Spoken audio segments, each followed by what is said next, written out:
ద్వితీయోపదేశకాండము 19వ అధ్యాయము. నీ దేవుడైన యెహోవా ఎవరి దేశమును నీకిచ్చుచున్నాడో ఆ జనములను నీ దేవుడైన యెహోవా నాశనము చేసిన తరువాత నీవు వారి దేశమును స్వాధీనపరుచుకొని వారి పట్టణములలోనూ వారి ఇండ్లలోనూ నివసించున్నప్పుడు నీవు స్వాధీనపరుచుకొనున్నట్లు నీ దేవుడైన యెహోవా నీకిచ్చుచున్న దేశములో 3 పురములను వేరుపరచవలెను. ప్రతి నరహంతకుడు పారిపోవునట్లుగా నీవు త్రోవను ఏర్పరచుకొని నీవు స్వాధీనపరచుకున్నట్లు నీ దేవుడైన యెహోవా నీకిచ్చుచున్న దేశము యొక్క సరిహద్దులలోగా ఉన్న పురములను 3 భాగములు చేయవలెను. పారిపోయి బ్రతకగల నరహంతకుని గూర్చిన పద్ధతి ఏదనగా, ఒకడు అంతకు ముందు తన పొరుగువాని యందు పగపట్టక పొరపాటున వాని చంపిన ఎడల, అనగా ఒకడు చెట్లు నరుకుటకు తన పొరుగువానితో కూడా అడవికి పోయి చెట్లు నరుకుటకు తన చేతితో గొడ్డలి దెబ్బ వేసినప్పుడు గొడ్డలి పిడి ఊడి వాని పొరుగువానికి తగిలి వాడు చనిపోయిన ఎడల, వాడు అంతకు ముందు తన పొరుగువాని యందు పగబట్టలేదు గనుక వానికి మరణదండన విధి లేదు. అయితే హత్య విషయంలో ప్రతిహత్య చేయువాని మనస్సు కోపంతో మండుచుండగా మార్గము దూరమైనందున వాడు నరహంతకుని తరిమి వాని కలుసుకొని వాని చావగొట్టక ఎండునట్లు ఆ నరహంతకుడు పారిపోయి ఆ పురములలో ఒకదాని యందు జొచ్చి బ్రతుకును.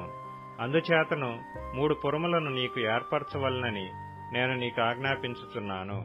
మరియు నీ దేవుడైన యెహోవా నీ పితరులతో ప్రమాణం చేసినట్లు ఆయన నీ సరిహద్దులను విశాలపరచి నీ పితరులకు ఇచ్చేదనని చెప్పిన సమస్త దేశమును నీకిచ్చిన ఎడల, నీవు నీ దేవుడైన యెహోవాను ప్రేమించుచు నిత్యమును ఆయన మార్గములలో నడుచుటకు నేడు నేను నీకాజ్ఞాపించిన ఈ ఆజ్ఞలన్నిటినీ అనుసరించి నడుచుచు ఈ 3 పురములు గాక మరి 3 పురములను ఏర్పరచుకొనవలెను. ప్రాణము తీసిన దోషము నీ మీద మోపబడకుండునట్లు నీ దేవుడైన యెహోవా నీకు స్వాస్థ్యముగా ఇచ్చుచున్న నీ దేశమున నిర్దోషి యొక్క ప్రాణము తీయకుండవలెను. ఒకడు తన పొరుగువాని యందు పగపట్టి వాని కొరకు పొంచియుండి వాని మీద పడి వాడు చచ్చినట్లు కొట్టి ఆ పురములలో ఒకదానిలోనికి పారిపోయిన ఎడల, వాని ఊరి పెద్దలు మనుషులను పంపి అక్కడ నుండి వానిని రప్పించి వానిని చంపుటకై హత్య విషయంలో ప్రతి హత్య చేయువానికి వానిని అప్పగింపవలెను. వాని కటాక్షింపకూడదు.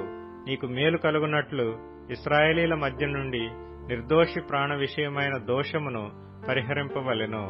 నీవు స్వాధీనపరచుకున్నట్లు నీ దేవుడైన యెహోవా నీకిచ్చుచున్న దేశములో నీకు కలుగు నీ స్వాస్థ్యములో పూర్వీకులు నియమించిన నీ పొరుగువాని సరిహద్దు రాతిని నీవు తీసివేయకూడదు. ఒకడు చేయి సమస్త పాపములలో ఏ అపరాధమును గూర్చియే గాని ఏ పాపమును గూర్చియే గాని ఒక సాక్షి యొక్క సాక్ష్యమును అంగీకరింపకూడదు. 2 సాక్షుల మాట మీదనైనను 3 సాక్షుల మాట మీదనైనను ప్రతి సంగతి స్థిరపరచబడును. అన్యాయపు సాక్ష్యము ఒకని మీద చెప్పుటకు ఒకడు నిలువబడి నేరము మోపుటకై అబద్ధమాడిన ఎడల, ఆ వివాదము గల 2 మనుష్యులు యెహోవా సన్నిధిని, అనగా ఆ కాలములోనున్న యాజకుల ఎదుటను న్యాయాధిపతుల ఎదుటను నిలువవలెను. ఆ న్యాయాధిపతులు బాగుగా విమర్శించిన తరువాత వాని సాక్ష్యము అబద్ధ సాక్ష్యమై తన సహోదరుని మీద వాడు అబద్ధ సాక్ష్యము చెప్పిన సంగతి వెల్లడి అయిన ఎడల, వాడు తన సహోదరునికి చేయ తలంచినట్లే వానికి చేయవలెను.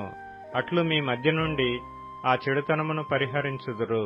మిగిలిన వారు విని భయపడి నీ దేశమున అట్టి దుష్కార్యము ఇకను చేయకుందురు. నీవు ఎవనిని కటాక్షింపకూడదు. ప్రాణమునకు ప్రాణము, కంటికి కన్ను, పంటికి పళ్ళు, చేతికి చెయ్యి, కాలికి కాలు మీకు విధి.